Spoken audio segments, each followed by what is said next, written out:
The envelope hit the kitchen counter at 7:42 on a Friday evening. It's not that simple. No warning, no conversation, no "we need to talk." Just a white envelope, placed down carefully, deliberately, like a business transaction. Claire was 7.5 months pregnant. Her husband of 6 years stood across the kitchen and said 3 words. We were just finalizing the Sign details, the Claire. papers. She opened I the believe you mean envelope. my details, Patricia. Divorce papers. His name at the top as petitioner, her name Are as you sure this is the right respondent. email? Yes, She look did at the not date. This changes scream, she everything. did not beg. She set the papers down, turned off the stove, and walked to the bedroom. But here is what Derek Calloway did not know. At that exact moment, the same Friday evening, he handed his pregnant wife divorce papers. Her grandmother had just passed away quietly in her sleep in Newport. And 2 days later, Claire received a phone call from an attorney named Gerald Harmon. $4.3 billion. All of it in her name. Derek had planned every detail of his exit. He had timed it perfectly. He had consulted lawyers. He had staged interventions. He had built an entire strategy around one assumption, that Claire Whitmore was someone who could be managed. He was wrong. And when the truth came out, every last piece of it, his mother called, his sister called, Derek himself called, not to apologize, to beg. This is the story of what happens when the wrong people underestimate the right woman. Stay with us. Lesson statement. Before we begin, remember this. The people who try hardest to define your worth are usually the ones most threatened by what you are actually worth. This story is proof. If this story moved you, if you have ever been underestimated, overlooked, or walked away from by someone who had no idea who they were leaving, drop a comment below and tell us. We read every single one. And if you believe someone in your life needs to hear this story today, share it with them. That one share might be exactly what they need. Like this video if Claire's strength resonated with you. Subscribe to this channel so you never miss a story like this one. New stories every week. Real, vulnerable, and made for women who know their own worth. We will see you in the next one. The envelope hit the kitchen counter with a sound like a closing door. Not a slam, not a crash, just a soft, deliberate thud. The kind of sound that meant someone had thought very carefully about how to place something down. Claire Whitmore was standing at the stove. Her back was to the door. Her left hand held a wooden spoon, and her right hand rested on the curve of her belly. 7.5 months. The baby had been quiet all afternoon, which she appreciated. The evenings were when he liked to kick. She heard Derek's footsteps cross the hardwood floor. She recognized the rhythm of them. 6 years of marriage meant she knew the difference between his tired walk and his distracted walk and his I need to tell you something walk. This was something new. She stirred the oatmeal. She did not turn around. "You're home late," she said. No answer. The refrigerator hummed. The oatmeal bubbled once. Outside, a car passed on the street, headlights sweeping briefly across the kitchen window. She turned around. Derek stood on the other side of the kitchen island. He still had his work jacket on. His tie was loosened exactly 1 inch, the way he always loosened it on the drive home. He was looking at the envelope on the counter, not at her. "What is that?" she asked. "You know what it is," he said. She looked at the envelope. It was white, thick. Her name was typed on the front, not handwritten. Typed. She picked it up. Her fingers felt steady, which surprised her. She pulled out the papers inside and unfolded them. The words at the top were printed in clean, black letters. Petition for dissolution of marriage. Petitioner, Derek James Calloway. Respondent, Claire Ann Whitmore Calloway. The kitchen tilted, or perhaps she tilted. She put one hand on the edge of the counter. Under her palm, the granite was cold and smooth and absolutely real. The baby kicked once. Hard. Derek, she said. Her voice came out level. She was grateful for that. I am 7.5 months pregnant. I know, he said. With your child. With our child, he corrected. He was still not looking at her. That doesn't change anything. She looked at his face. She looked at it the way you look at something familiar that has suddenly become unrecognizable. 6 years. She had spent 6 years learning the particular way he tilted his head when he was thinking, the small sound he made when his coffee was too hot, the way he reached for her hands in the dark. She looked at him now, and none of that seemed like information about this person. Is there someone else? She asked. Silence. In that silence, she found her answer. She looked back down at the papers. She read the first paragraph carefully, then the second. The language was clean and legal and efficient, the kind of language that turned a human life into a set of transferable assets. She set the papers back on the counter. She turned back to the stove. She turned off the burner under the oatmeal. All right, she said. Derek blinked. All right. All right. She picked up the papers and walked to the bedroom. She closed the door behind her. Not a slam, just a close. She sat on the edge of the bed. The room was the same room it had always been. Cream walls, gray curtains, the photograph of Newport on the nightstand, the one she had taken on a trip to visit her grandmother 3 summers ago. Everything was exactly where it had always been. She put her hand on her stomach. The baby was quiet again. She sat there for a long time. She did not cry. She was not ready to cry yet. She was still in the part where the information was arriving, and her mind was working to find somewhere to put it. She checked her phone. Nothing from Derek. No knock on the door. No footsteps in the hallway. She checked it again. Still nothing. She set it face down on the nightstand and looked at the ceiling. God, she thought. I have known for weeks. The signs were all there, and I kept finding explanations for each one and stacking those explanations up like a wall between me and the truth. She had not been foolish. She had been hopeful. She understood now that those were not the same thing, but the distinction did not make her feel any better. She picked up her phone one more time. There was a text from an unknown number. She almost ignored it. Then she read it. Miss Whitmore, this is Gerald Harmon, attorney for Vivian Whitmore. Please call me at your earliest convenience. This matter is urgent. She read it twice. Then she sat, very still, for a moment. Vivian. Her grandmother. The woman who had called her every Sunday morning since she was 12 years old. The woman who made biscuits from scratch and kept a photograph of Claire at age 10 on her mantelpiece and once told her, with absolute certainty, "You are the best thing that has ever happened to this family." An attorney. Urgent. Something cold moved through her. She called the number back. The phone rang twice. A man answered. Gerald Harmon speaking. This is Claire Whitmore, she said. You texted me. A pause. Careful. Yes. Miss Whitmore, thank you for calling back so quickly. I'm afraid I have difficult news. Is there somewhere you can sit down? She was already sitting down.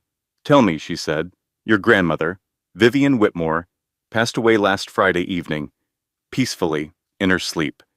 She had been in declining health for several months, as I believe you know. Friday. Last Friday. The same evening, Derek had placed those papers on the counter.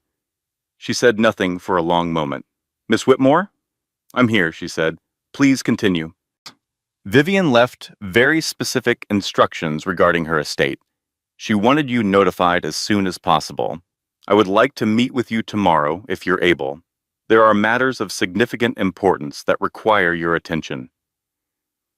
What kind of matters? she asked. Another careful pause. The kind that are better discussed in person, he said. She looked at the bedroom door. On the other side of it, Derek was somewhere in the house. She did not hear him.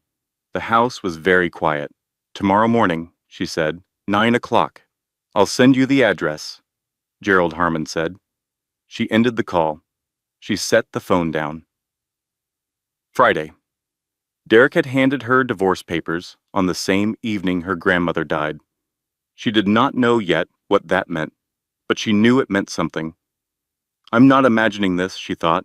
I know what I'm feeling right now, and I know it is real. She lay down on top of the covers without changing her clothes. She rested her hands on her stomach. The baby shifted slowly, settling. I don't know what is happening yet, she told him, but I will figure it out. I promise you that. She did not sleep for a long time. When she finally did, she dreamed of Newport. The smell of salt air and the sound of water, and the way her grandmother's laugh carried across the back porch like something permanent. Gerald Harmon's office was on the 14th floor of a building downtown. The waiting room was quiet. Cream carpet, dark wood, 2 chairs that looked like they had been chosen by someone who understood that people sat in them during the worst moments of their lives and should not be made to feel uncomfortable. Claire arrived at 8:55. She had not told Derek where she was going. He had slept on the couch. She had heard him leave the house at 7:30, the front door closing with that same careful, deliberate sound as the envelope the night before. Gerald Harmon met her in the waiting room. He was a man of about 55, with silver at his temples and a face that had the particular quality of someone who had learned to keep his reactions from showing in his eyes while keeping his kindness visible in everything else. He looked at her stomach, then at her face, then he shook her hand. Thank you for coming, Miss Whitmore, he said. I'm very sorry for your loss. Thank you, she said. Please just tell me everything. They sat in his office. He brought her water without asking. Then he sat down across from her and opened a folder. Your grandmother was a private woman, he began. I have been her attorney for 22 years. In that time, I learned that she told people precisely what she wanted them to know and nothing more. This was not secretiveness, it was strategy. That sounds like her, Claire said. Vivian Whitmore was the founding shareholder and honorary chairperson of Whitmore Enterprises, Gerald continued. Whitmore Enterprises is a diversified holding company with interests in commercial real estate, investment portfolio management, and a portfolio of luxury hospitality properties currently operating in 17 countries. He paused. He turned the folder around and pushed it across the desk. Total audited assets, as of the third quarter of last year, were $4.3 billion. The number sat in the air of the office like a physical object. Claire looked at the page. The number was printed there in plain black type, $4.3 billion. She had known her grandmother was comfortable. She had known there was family money, had known about the house in Newport and the investments and the quiet, unhurried way Vivian moved through the world. But she had not known this. She had not known any of this. In her will, updated 8 months ago, Gerald said, Vivian transferred all voting rights and controlling interest in Whitmore Enterprises to her sole surviving grandchild. He looked at Claire. That is you, 73% of the company. Everything else is distributed among a small number of charitable foundations she supported during her lifetime. Claire set the paper down. She never told me, she said. She had reasons for that, Gerald said carefully. She wanted to be certain the people in your life were there for you and not for what you might one day represent. Claire was quiet. She thought about Derek, about the way he had placed the envelope on the counter, about the date on the divorce papers, about the phone call Gerald had referenced, which she had not yet mentioned. Who else knew about this will, she asked. Gerald met her eyes. That is the question I have been waiting for you to ask. He opened a second folder. Our office received a call on Thursday afternoon, the day before Vivian passed. The caller identified himself as a legal representative for the Calloway family. He requested information regarding the status of Vivian Whitmore's estate and any existing will. Thursday, one day before the divorce papers. What did you tell him? She asked. We told him nothing, Gerald said. Attorney-client privilege. But the call was logged, and the timing is notable. Claire sat very still. The office was quiet. Somewhere in the building a phone was ringing, distant and muffled. I'm not crazy, she thought. I know exactly what I'm looking at. She had gone over it on the drive here. She had organized the pieces like tiles on a floor, laying them edge to edge until the pattern became visible. Derek had known Vivian was dying.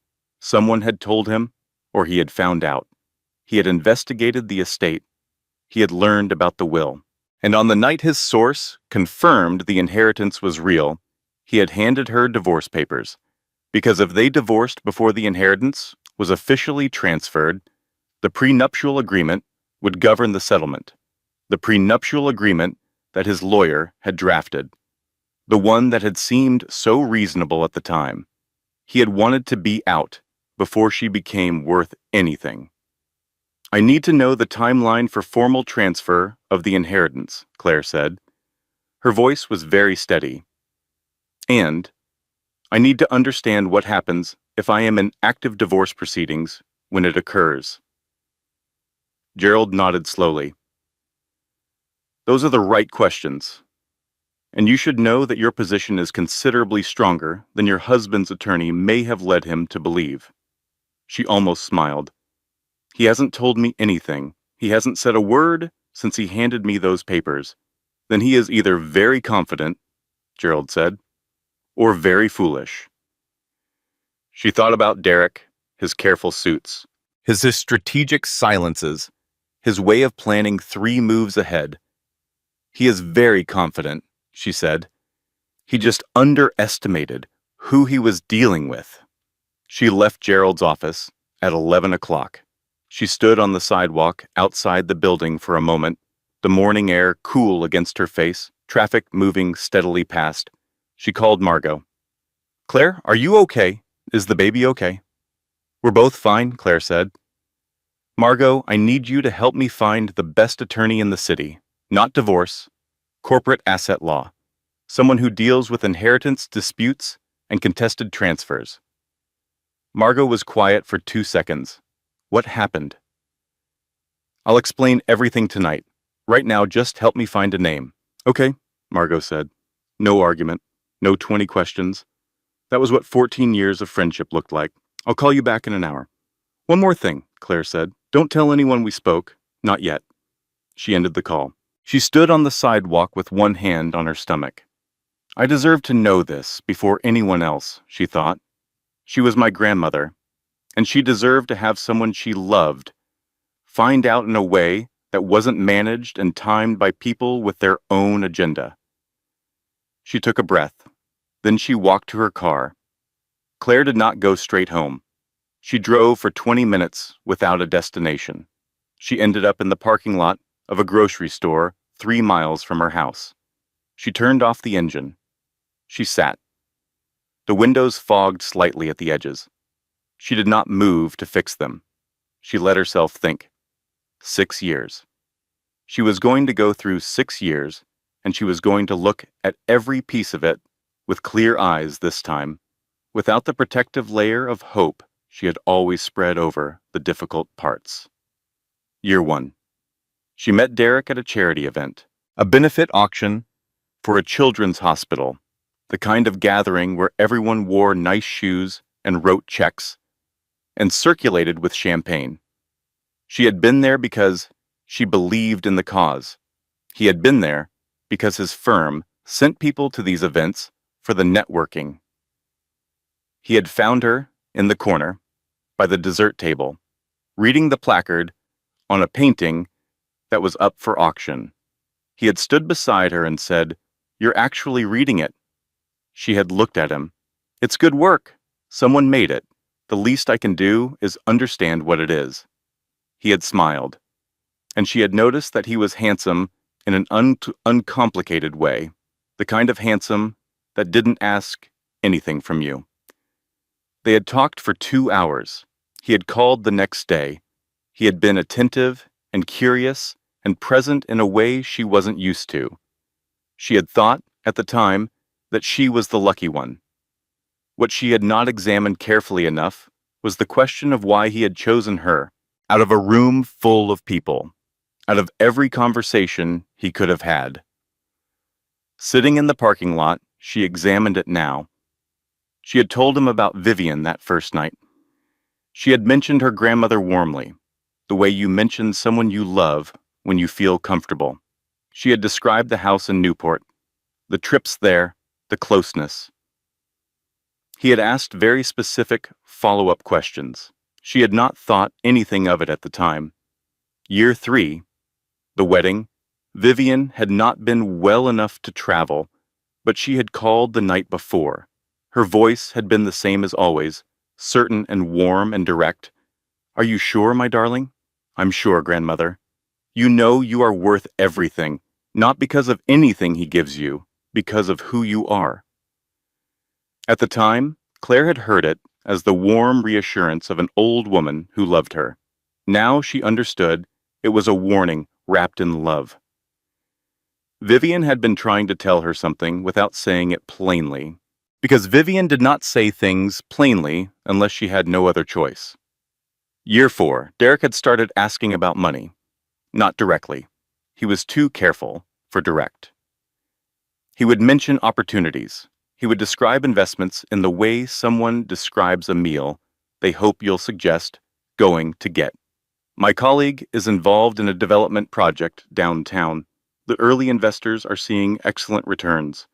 I was thinking about whether it made sense for us to put some of our savings in." Our savings? As if the lines between his money and hers had already dissolved without a formal conversation. She had contributed $40,000 to that project. She had never seen any return. Derek had shrugged and said these things happened sometimes and moved on. She had absorbed the loss and told herself it wasn't about the money. Year 5. She had found a name in his phone. Sophia Reeves. She had asked about it. Derek had looked at her with those patient, slightly hurt eyes. "She's a colleague, Claire. Do you really want to do this?" She had backed down. She had apologized for asking. She sat in the parking lot and pressed her palm flat against her sternum. God, I was so stupid. The signs were all there, every single one. She was not being fair to herself, and she knew it. She had not been stupid. She had been in a marriage, and she had wanted it to work, and she had made the kinds of adjustments and compromises that people make when they want things to work. But she had also ignored things she should not have ignored. And now she was 7.5 months pregnant and sitting in a grocery store parking lot, processing the fact that her husband had tried to divorce her before she could find out she was worth $4.3 billion. She started the car. When she got home, Patricia Calloway was sitting on her couch. Not just Patricia. Patricia and Renee, mother and daughter, both in their good clothes, coffee cups already on the table, as if they had been there long enough to feel at home. Derek stood near the fireplace. He had the look of someone who had arranged something and was watching to see if it would work. "We thought we should talk," Patricia said. Her voice was warm and smooth. It was always warm and smooth. Claire had spent 3 years trying to find something genuine behind it. "About the arrangements," Renee added. Claire looked at all 3 of them. She looked at the coffee cups. She looked at the careful way they had arranged themselves. Patricia centered on the sofa, with Renee slightly to the side. Derek near the fireplace, where he could look supportive without being close enough to touch her. They all knew. The certainty arrived without drama. It simply settled. They all knew about Vivian's will. They had known before she did. This entire scene had been staged specifically to make sure she signed the divorce papers before she had time to understand what she was signing away. "Sit down," Patricia said, gesturing to the armchair across from her. Claire sat down. She set her bag on the floor. She folded her hands in her lap. "We understand this is a difficult time," Patricia began. "Particularly with the pregnancy," Renee said. "Which is exactly why we want to make sure everything is handled as smoothly as possible," Patricia continued. "For your sake and for the baby's sake." Claire looked at Derek. He was watching her the way you watch a door you are not sure is locked. "What specifically are you proposing?" Claire asked. Patricia smiled. It was the smile of someone who had prepared for this conversation carefully. "A clean settlement, fair to both parties. Derek has already arranged for a very comfortable apartment close to a wonderful hospital, so you'll have everything you need during the final weeks of your pregnancy." "He thought of everything," Renee said. "He really did," Claire said. Her voice gave nothing away. She had not known she could do that. She was discovering new things about herself today. "The financial terms are straightforward," Patricia said. "The prenuptial agreement covers the basics, and Derek is prepared to be generous beyond what it requires." "Generous?" She almost laughed. He was prepared to be generous with the money he currently had before the $4.3 billion was legally transferred to her name. "I'd like to have my attorney review everything," Claire said pleasantly. Patricia's smile didn't waver. "Of course, that's very sensible. Then I'll be in touch through her," Claire said. She stood up. "I appreciate you all coming by." She walked to the front door and opened it. Patricia's smile finally shifted, just a fraction. "Claire, I hope you understand that we're trying to make this easier." "I understand perfectly," Claire said. "Good night, Patricia." After they left, after Derek retreated to the spare room without a word, Claire stood in the kitchen, in the dark, for a long time. The refrigerator hummed. Outside, the street was quiet. She was not angry yet. The anger was coming. She could feel it forming somewhere deep, like weather, building beyond the horizon. But right now, she was still in the cold, clear place of understanding. "He never loved me," she thought. "He loved the version of me that might one day be connected to something valuable. He loved the idea of what I could become for him." She had been a long-term investment strategy. She had been a position he was holding until the right moment to cash out. She picked up her phone and called Margot back. "Did you find a name?" she asked. "Victoria Marsh," Margot said. "Everyone calls her the best in the city. She does not lose." "Get me a meeting with her," Claire said. "Tomorrow, if possible."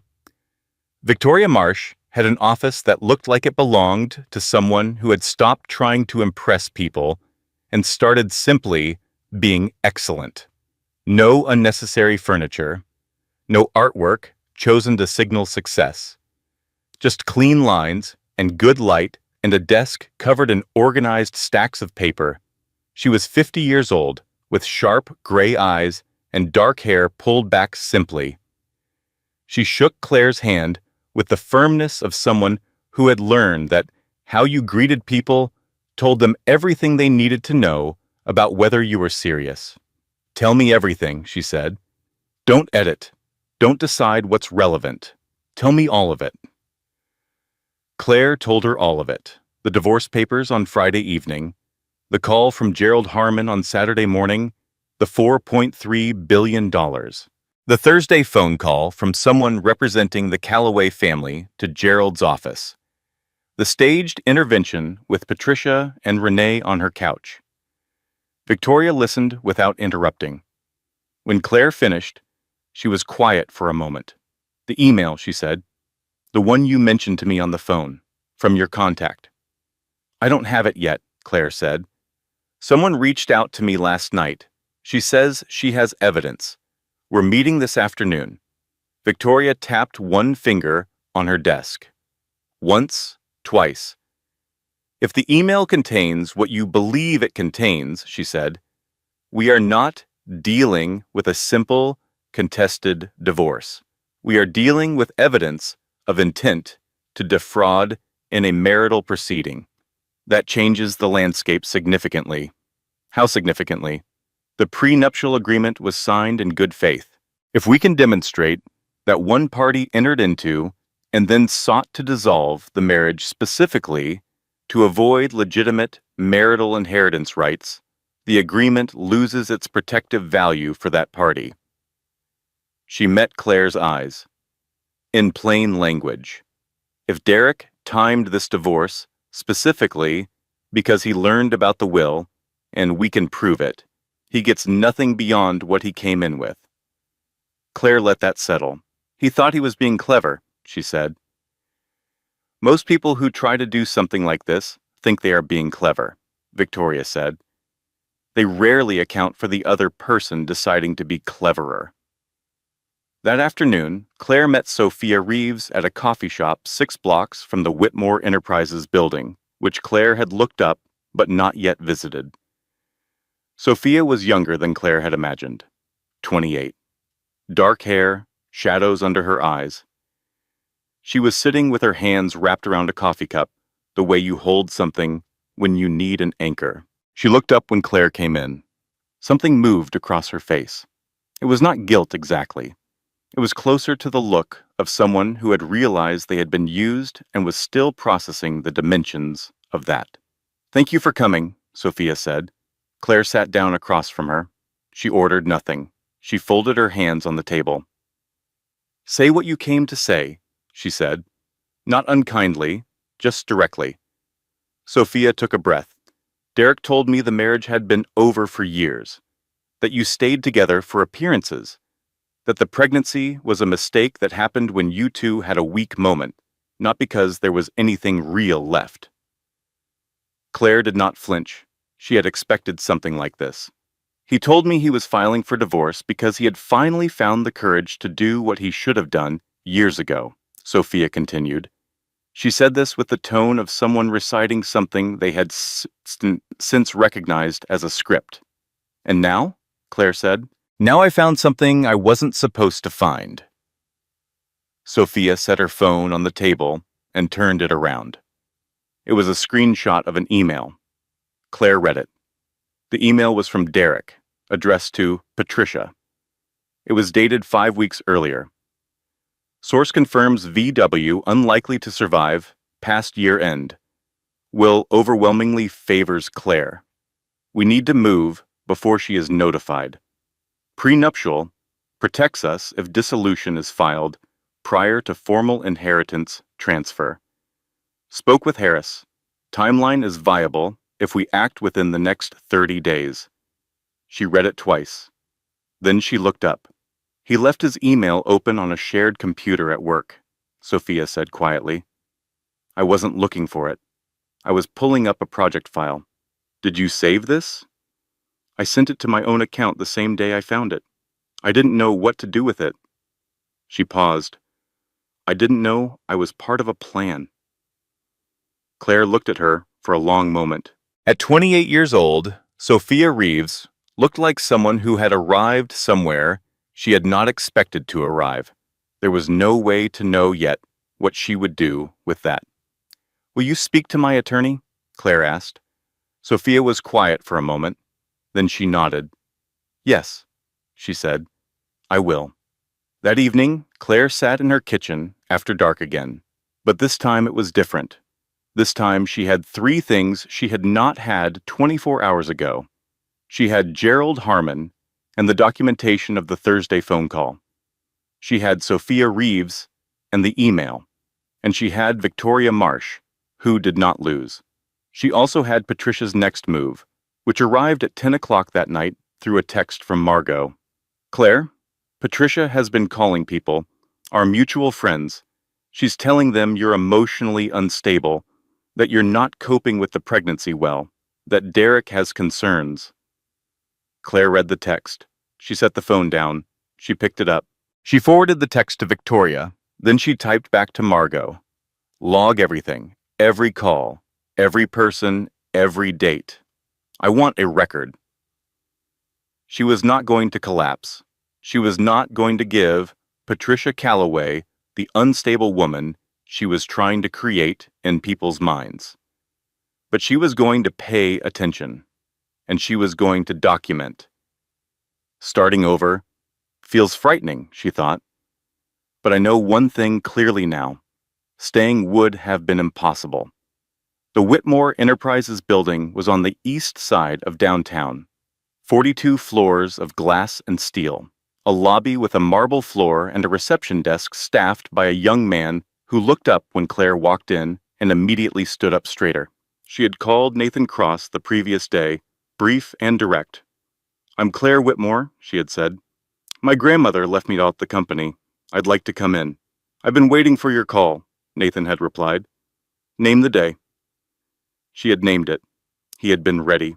Nathan Cross was 40 years old and had the manner of someone who was very good at their job and had reached a point in their career where they no longer needed to perform being good at it. He shook her hand in the lobby, looked at her without looking at her stomach first, and said, "Welcome to Whitmore Enterprises, Miss Whitmore." "Claire," she said. "Claire," he agreed. He took her through the building floor by floor, not rushing, not performing. He explained the structure of the operation, the way a person explains something to someone they believe is capable of understanding it.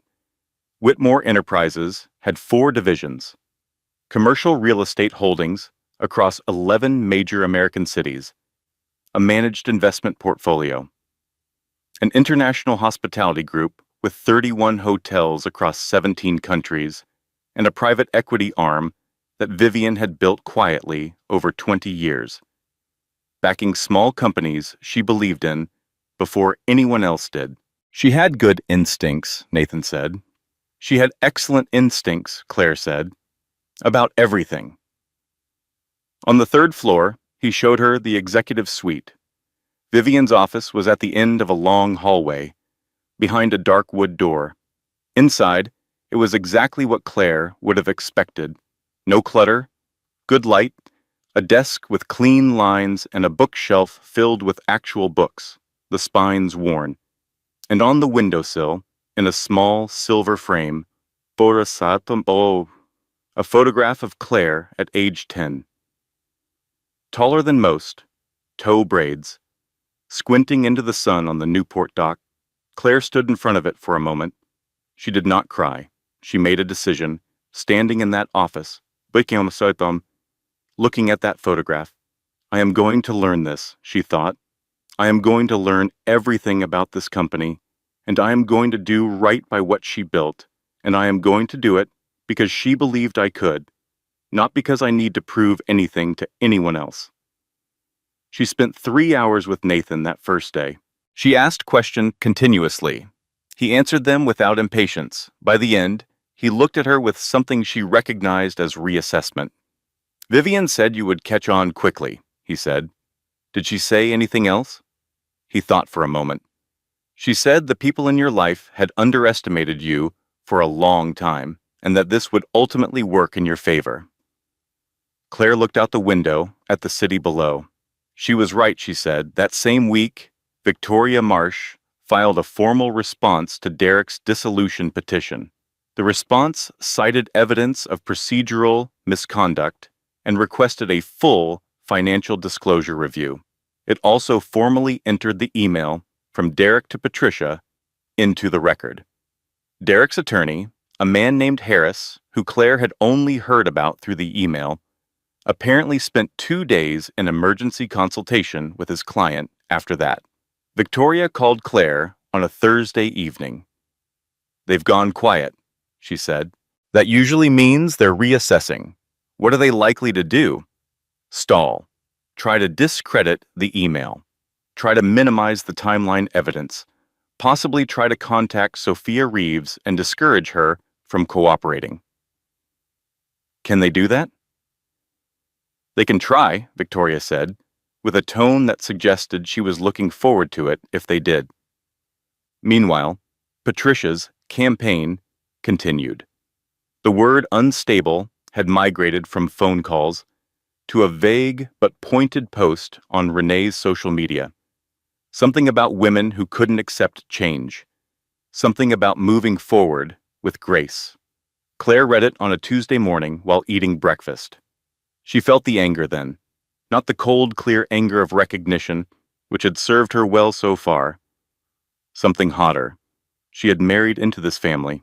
She had been polite to Patricia at every gathering for 6 years, had sent birthday gifts, and remembered the names of cousins and nieces, and had made herself smaller in a dozen ways she hadn't fully acknowledged at the time, and Patricia had been using that time to plan. She is not going to rewrite this story, Claire thought. She is not going to make me the difficult one. I know what I saw, I know what happened, and every person who matters is going to know it too. She called Nathan. I want to start coming in every morning, she said. 9 to 3, before the doctor says I need to rest. I'll have the briefing materials ready, he said. And Nathan, she added, I want to meet everyone on the senior team this week. I want them to know who I am before they hear it somewhere else. Already arranged, he said. She almost smiled. By the end of the second week, Claire had a rhythm. She arrived at Whitmore Enterprises at 9. She spent the first hour reading overnight reports, the second hour in meetings with Nathan or individual division heads, the third hour alone, reading contracts or historical records or the notes Vivian had kept in a series of green leather journals that Nathan had placed on her desk without comment. She read the journals carefully. Vivian wrote the way she spoke, directly, with occasional dry humor, with a long view of things. She had been building Whitmore Enterprises for 40 years. She had made decisions that looked wrong for a decade before they proved right. She had partnered with people who turned out badly and learned from it and moved on without bitterness. There was a passage from 7 years ago that Claire read 3 times. I have been thinking about what I am leaving behind, not the assets. Those are just math. I am thinking about whether I have left anything that matters. I think I have. Her name is Claire, and she does not know yet who she is, but she will. I have tried to leave her with enough time and enough freedom to figure it out without the wrong people making her doubt herself. Claire closed the journal. She sat with that for a moment. Then she put the journal carefully back on the shelf and went back to work. At home, the house felt different now. Not empty, cleaned out. There is a difference between a space that is lonely and a space that has been relieved of something that was wrong for it. She had started cooking properly again. Real meals, not the distracted eating of the weeks before. She made soup and bread and sat at the kitchen table and ate slowly and thought about things in an organized way. In the evenings, she talked to the baby, not worrying, the way she had sometimes in the first weeks after the papers. Planning. She told him about Vivian and Newport and the biscuits. She told him about the company and the journals and the photograph on the windowsill. She told him the things she wanted him to know about where he came from.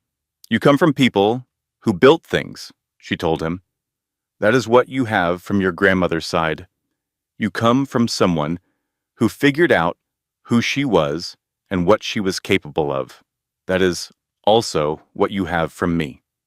Margot came over on a Wednesday with dinner and a bottle of sparkling water with a bow on it, which made Claire laugh for the first time in what felt like weeks.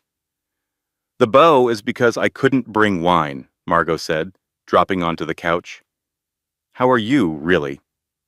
Better, Claire said. Actually better. The company? Complicated and fascinating and enormous. I feel like I'm standing in front of a very large painting, and I can only see one corner at a time, but the corner is beautiful. Margot studied her. You know what you look like right now? What? Yourself, Margot said. You look like yourself. I don't think you've looked like yourself in 3 years. Claire thought about that later, after Margot left. She stood in the bathroom, brushing her teeth, and looked at her reflection. 7.5 months pregnant, dark circles, hair she hadn't had cut in 2 months. But Margot was right. Something had come back into her face. Something she hadn't realized was missing. The next morning, Nathan came to her office with a folder. "There is something you should know," he said. He did not sit down, which meant it was something that required standing. She set down her coffee. "Tell me." Derek Calloway's attorney, Harris, contacted 2 of our board members directly this week. He represented himself as acting on behalf of a significant stakeholder and requested a meeting to discuss the leadership transition. "He has no standing to do that," Claire said. "No," Nathan agreed. "He does not." Was he told that? He was told that by both board members, who then called me. Claire nodded slowly. "They're trying to create doubt about my position before it's fully established. If they can get even one board member to hesitate, it gives them something to work with in court." "That is my read as well," Nathan said. "Call a board meeting," she said. "This week. I want to address them directly." He nodded. He started to leave. "Nathan," she said. He turned. "She was lucky to have you here," Claire said. "And so am I." He was quiet for a moment. "She would want me to tell you that the luck ran the other way," he said. Then he left. Claire looked back at her desk, at the folder of reports, at the photograph on the windowsill. She picked up her pen. She went back to work. It hit her on a Tuesday night, 3 weeks after the divorce papers. She had been doing well. She had been doing well consciously and consistently, putting one foot in front of the other with focus and intention. And then on a Tuesday night at 11 o'clock, she lay down in the bed she had shared with Derek for 6 years, and something gave way. Not dramatically. There was no falling apart, no moment of theatrical grief. It was quieter than that, just a sudden and total awareness of the weight of everything. She was 32 years old. She was going to have a baby alone. Her grandmother was gone. She was running a $4.3 billion company while her body grew another human being, and her marriage dissolved in a courtroom. And somewhere in the city, the man who had chosen to do this to her was sleeping peacefully in his mother's guest room, probably entirely certain that everything was still going to work out his way. She lay on her back and stared at the ceiling. The baby moved, a slow, rolling shift that felt like the tide coming in. "I know," she said softly. She thought about calling Margot. She looked at the clock. It was 11:23. She set the phone back down. She thought about what she was afraid of. Not the money. The money was real, but it was also abstract in a way that didn't reach her in the chest. She was afraid of being wrong again. She was afraid that some part of her judgment was permanently compromised by 6 years of trusting someone she shouldn't have, and that she would carry that mistrust into everything, including this company, including her son, including whatever her life looked like in 5 years. She was afraid that the version of herself she was becoming, clear-eyed, focused, unafraid to sit at the head of a boardroom table, was a performance. That somewhere under it she was still the woman who had kept a wooden spoon in her hand and waited for her husband to say hello. The hardest part is admitting that I knew. I knew something was wrong for a long time, and I stayed because leaving felt like giving up on the person I thought he was. She got up. It was 11:31. She went to the kitchen, not turning on the overhead light, just the small light over the stove. She filled a glass of water.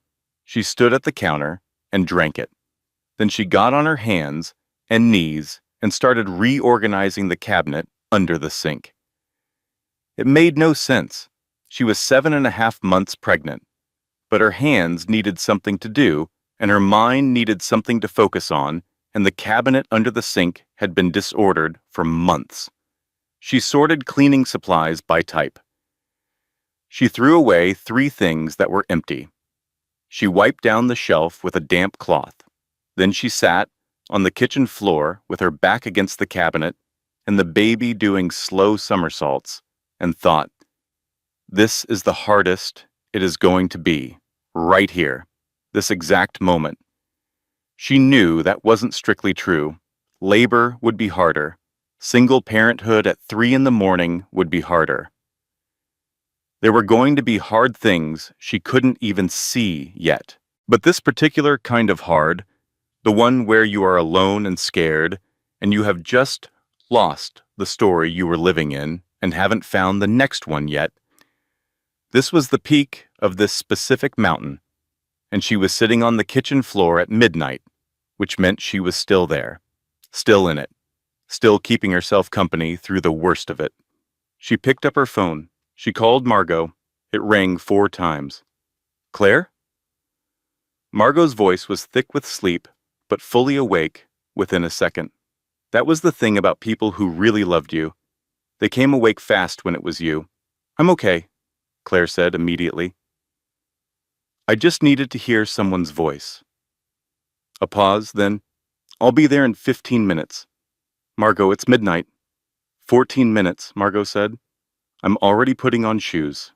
She arrived with 2 blankets, a container of leftover pasta, and the energy of someone who treated showing up for their friend as a matter of personal honor. She found Claire still on the kitchen floor and sat down next to her without comment. They ate pasta on the kitchen floor at midnight. Claire cried, not the deep, wrenching kind, just the kind that comes when someone sits next to you and you finally feel safe enough to let your shoulders down. "He's going to miss everything," Margot said quietly at some point. "He thinks he's winning something right now, but he's going to miss all of it." "I know," Claire said. "Your grandmother knew," Margot said. "She saw you. She always saw you, even when other people didn't bother to look." Claire leaned her head back against the cabinet. Somewhere along the way, she thought, I became invisible to the person who was supposed to see me most. But Vivian always looked. She always looked straight up at me. "I'm going to be a good mother," Claire said. It was not a question. It was not a wish. It was a statement of the most important intention she had ever made. "The best," Margot said simply. They sat there for a while longer. The kitchen was quiet. The small light over the stove made everything amber and warm. When Margot finally left, at 2 in the morning, Claire went back to bed and slept deeply for the first time in weeks. The board meeting was on a Wednesday morning. 12 people sat around the long table in the main conference room on the 38th floor. The city was visible through the floor-to-ceiling windows, brilliant and clear in the winter light. Claire arrived 2 minutes early. She set a glass of water on the table in front of her chair. She did not sit down immediately. She stood and looked out the window for a moment. Then she sat down, and she looked around the table. "Thank you for coming on short notice." "And it," she said. "I'll be direct, because I think that is what most of you would prefer." A few small nods.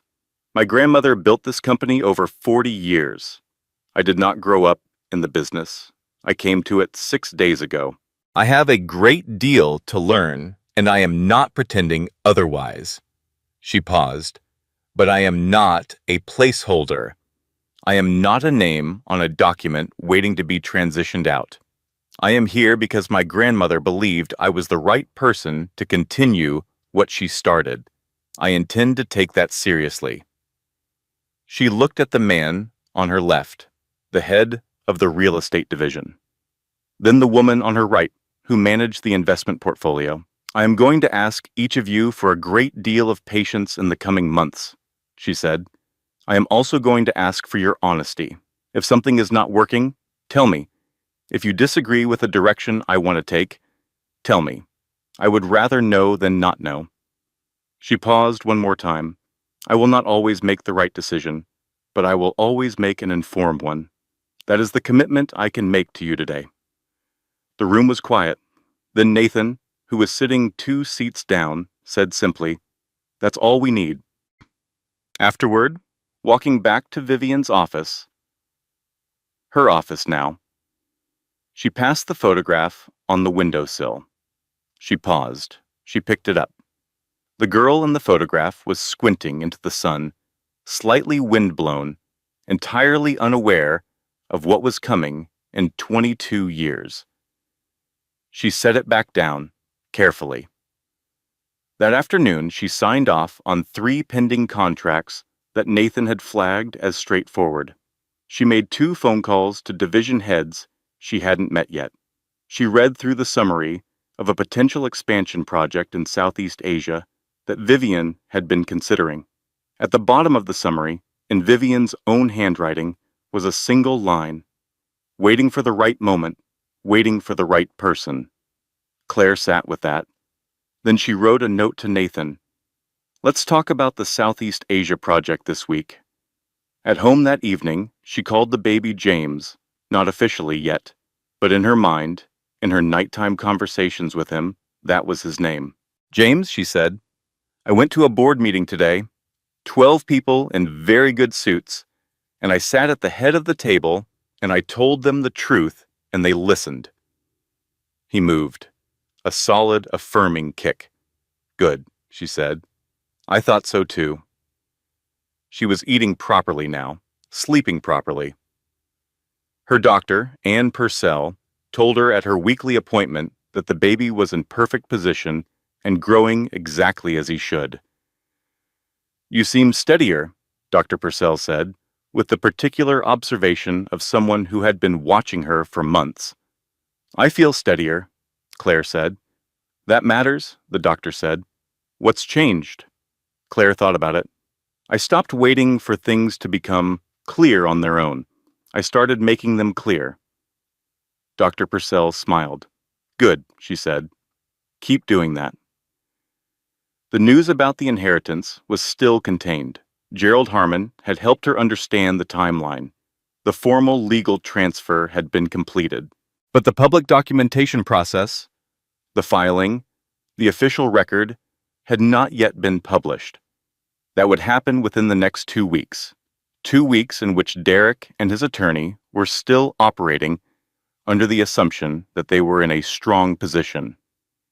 Victoria called one afternoon. Her voice had the particular quality of someone about to deliver good news carefully. "Harris submitted a formal motion to expedite the divorce proceedings," she said. "He cited your pregnancy as a reason to move quickly. He is arguing that a resolution before the birth would be in the best interest of the child. He's trying to close this before the inheritance information becomes public record," Claire said. "Yes," Victoria said. "And here is what I told him. We are prepared to proceed on our timeline, and that our timeline involves a complete disclosure of all relevant financial information, including assets acquired or anticipated within the marital period." Silence on the line. "He went quiet," Victoria said, with quiet satisfaction. "Exactly as I expected." Claire sat in Vivian's chair and looked out at the city. "I am not the woman who sat in that parking lot 2 weeks ago trying to figure out what hit her," she thought. "I am not that woman anymore. I was never just that woman. I was always also this one.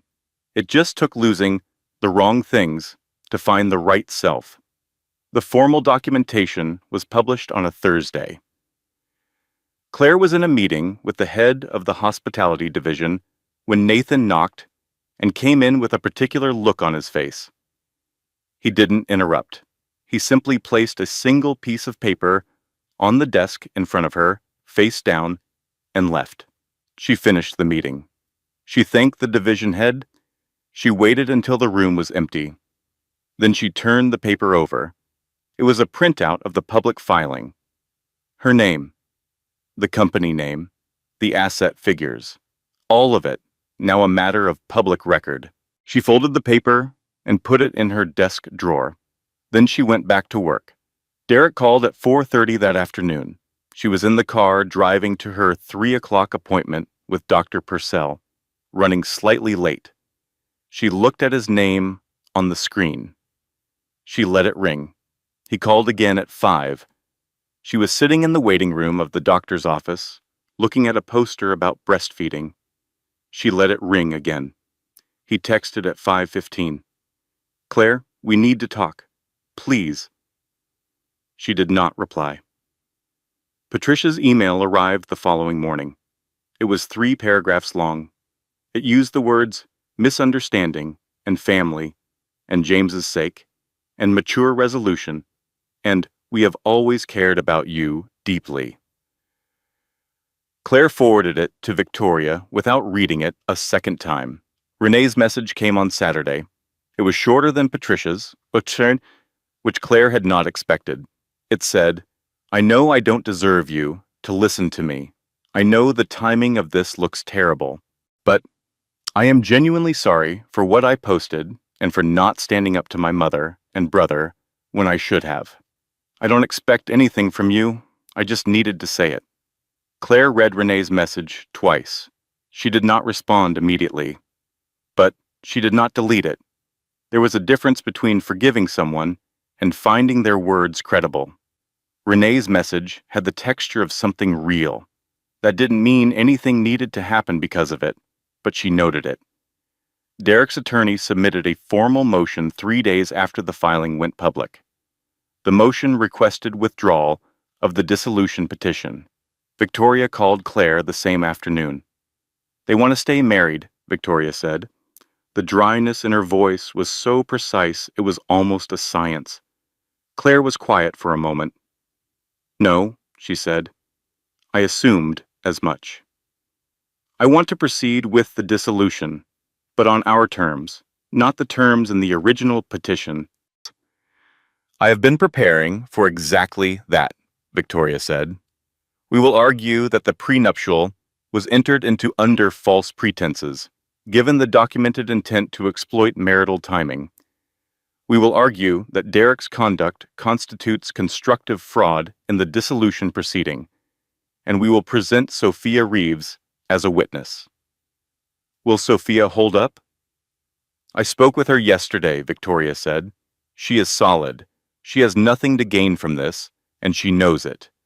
She is cooperating because she wants to do the right thing." The hearing was scheduled for a Thursday morning 6 weeks later. Claire arrived 10 minutes early. She wore a dark blue dress she had bought 2 days after James was born. When she had gone back to a weight that was still new and unfamiliar, and she had needed something that fit who she was right now, rather than who she had been before. She sat at the table next to Victoria. Derek sat across the room with Harris. He looked at her when she came in.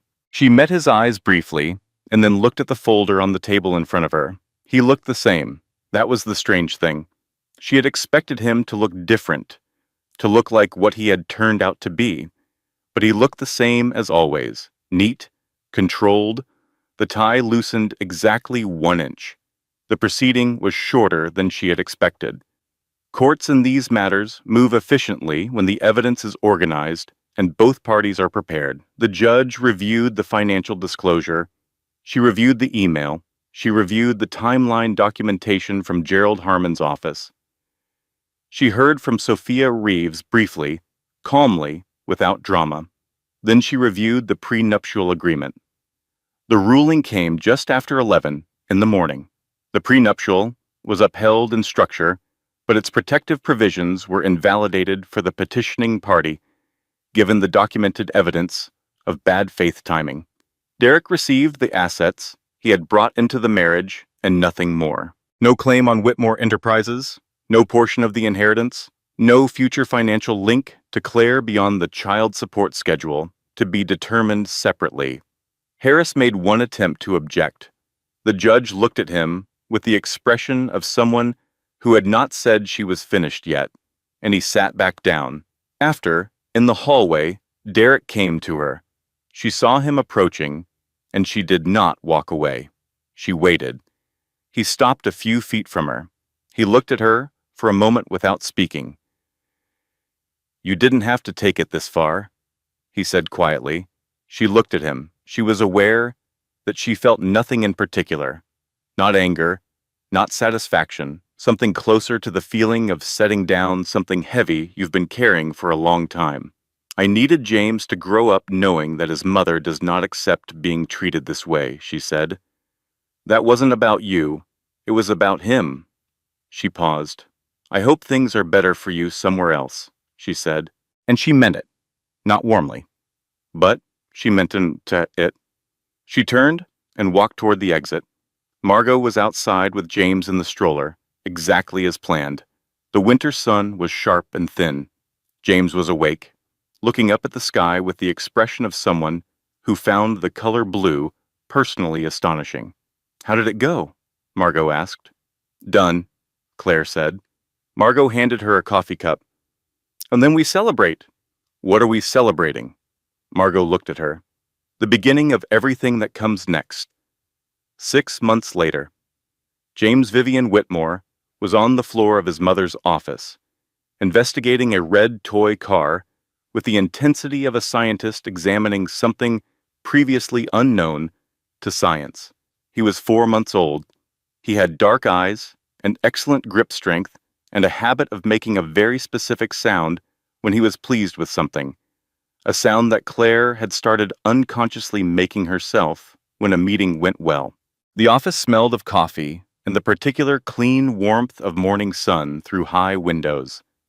On the windowsill, the photograph of the girl with 2 braids stood in its silver frame, now company to a second photograph. James at 2 weeks old, asleep in Claire's arms in the hospital bed, both of them exhausted and new and startlingly peaceful. Nathan knocked and came in. "Board approved the Southeast Asia expansion," he said. "Good," she said. "Tell the hospitality division to proceed with the initial site evaluation. I want a report in 3 weeks." He nodded. He looked at James, who had now moved on from the car and was examining the carpet with equal seriousness. "Vivian used to bring her dogs to the office," Nathan said. "I remember," Claire said. "The red one." "His name was Theodore," Nathan said. She talked to him during meetings when she thought no one was listening. Claire looked at James. "I talked to this one during meetings too. He makes a very good sounding board."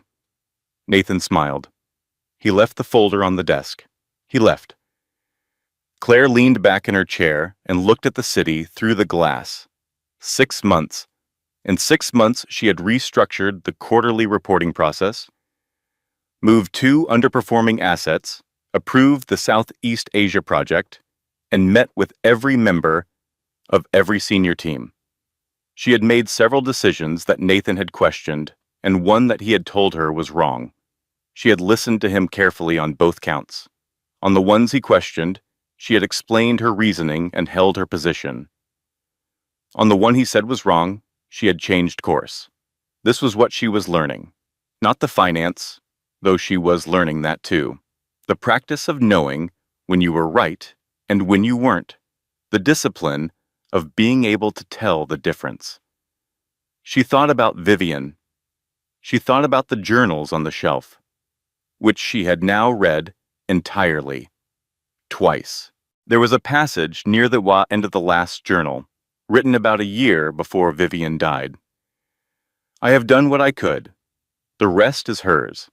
I have learned in 8 decades that the best thing you can give someone you love is the conditions for them to discover who they already are. The money is not the gift. The freedom the money represents is the gift. Freedom to choose, freedom to leave what needs leaving, freedom to become." Claire had read that passage on a Tuesday morning and had sat very still for a long time. She understood it now in a way she hadn't the first time she read it. Vivian had not left her $4.3 billion. She had left her the freedom she described. The money was the mechanism. The actual gift was the ability to walk away from what was wrong and toward what was right. She had used that gift. She was still using it. She picked up the photograph from the windowsill. The girl with the braids, squinting at the sun. "I think you'd recognize me," she said softly. "I think you'd know I'm still you." James made a sound from the floor. She looked down. He was looking up at her. "I know," she said. "It's time to go." That afternoon, she drove to Newport. She had not been back since before everything happened. She had been building toward this trip for weeks, and she had not been ready, and then one day she had been ready. The house was being managed by a property firm she had retained. They had kept it exactly as Vivian left it, per the specific instructions in the will. The garden trimmed, the floors clean, the kitchen stocked with the same simple things Vivian had always kept on hand. She parked in the gravel drive. She got James out of the car seat. She stood in front of the house for a moment. The brick was white. The climbing roses on the fence had been cut back for winter and were beginning their slow return. The front door was the same pale green it had always been. The paint slightly faded in the same places it had always been faded. She went inside. It smelled like Vivian, not a perfume, not a product. The particular smell of a house that has been loved in for a long time by someone with good taste and warm habits. Wood and books and something faintly like lavender. She carried James through the front hall to the back of the house. The back porch ran the full width of the building. It looked out over a sloping lawn, and then the water, the harbor flat and silver, in the late afternoon light. She sat in the old wicker chair. The cushion was faded blue. She had sat in this chair 100 times, beside Vivian, looking at this exact water. She settled James in her lap. He looked out at the water with his characteristic, wide-eyed concentration, as though he was already filing it away. "This is where your great-grandmother lived," she told him. "This is the house she built her life around. And someday, if you want it, it will be yours." He made his pleased sound. The sun was dropping. The harbor went from silver to gold. A boat moved slowly across the far edge of the view, its running light a small red point. She thought about Derek. Not with anger, not with grief, more the way you think about a scar that is healed cleanly. The tissue is different now. The skin remembers. But there is no pain. He had moved to another city. She knew this because his attorney had updated the address in the custody documents. He had exercised his visitation twice. The visits had been short and careful, and James had returned from both of them perfectly content, which was all she needed to know. She thought about Patricia. The emails had stopped. She had not responded to any of them, and eventually they had stopped. She wondered sometimes what Patricia told people about what had happened. She found, surprisingly, that she didn't wonder often. She thought about Sophia Reeves. They had had coffee twice since the hearing.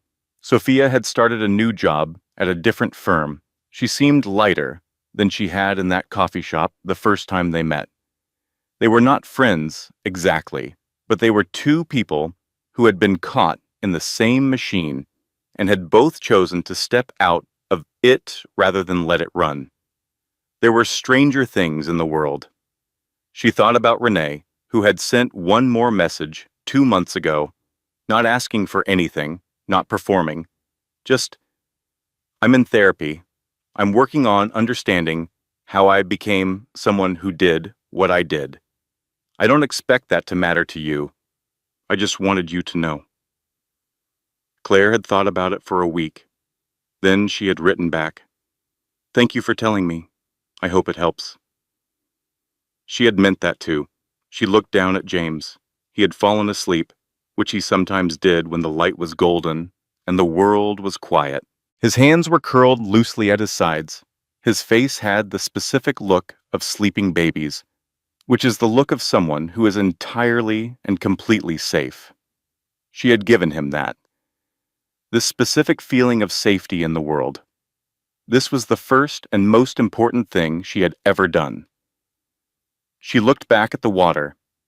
She thought about who she was 6 months ago, sitting in a grocery store parking lot with the engine off, trying to organize the pieces of a life that had just broken into its true shape. She thought about who she was now, sitting on the porch of her grandmother's house in the company of the best thing she had ever made, watching the harbor go from gold to amber. She had not become someone different. This was the crucial thing she kept returning to. She had not been transformed into a new person by the money or the company or the legal battle. She had stopped being prevented from becoming the person she already was. That was the difference. That was the whole thing. The power had never been in the $4.3 billion. It had been in the decision to stop letting other people write the story of who she was. It had been in the moment she had sat in Gerald Harmon's office and asked the right questions instead of waiting to be told what to think. It had been in the midnight kitchen floor and the pasta with Margot and the board meeting and the quiet hours in Vivian's office, learning the language of something larger than herself. Derek and Patricia had thought they understood what she was. An asset to be managed, a variable to be timed. They had never understood that what made her valuable had nothing to do with the inheritance. The inheritance was just the evidence of what Vivian had already known. She was the thing worth leaving everything to. Not the money, not the company. Her, Claire. James stirred in her lap. She looked down. His eyes were open, finding her immediately, the way babies find their mothers, like they have a compass that points to exactly one direction. "Hello," she said. He made his sound. "I know," she said. "I'm here." The harbor was copper now, the sun at the very edge of the hills across the water. In 20 minutes it would be dark. She would need to go inside, make dinner, put James down in the crib she had brought, sleep in the room that had been hers every summer of her childhood. Tomorrow she would drive back to the city. She would go to the office. She would make decisions and ask questions and read reports and sit in meetings and learn, continuously, the language of this enormous thing her grandmother had left in her hands. But for now she sat in the wicker chair on the porch of the house in Newport with her son in her lap, and the harbor going copper and amber, and the particular smell of salt and roses in the evening air. She had not lost a marriage. She had walked out of a trap that had been built around her by people who understood her value better than she did at the time. She had walked out carrying her son and her clarity and the finally unobstructed version of herself. She had walked out and kept walking. And now here she was. Here she was. She closed her eyes for a moment. The wind came off the water, cool and steady. She heard the sound of the harbor, the low knock of boats at their moorings, the distant call of something overhead. The prison door, she thought, had been unlocked all along. She had simply finally understood that she was the only one who needed to walk through it. And she had. And she was free. Editorial disclaimer. This content was carefully researched, developed, and manually edited by our team to bring meaningful stories and real lessons to our audience.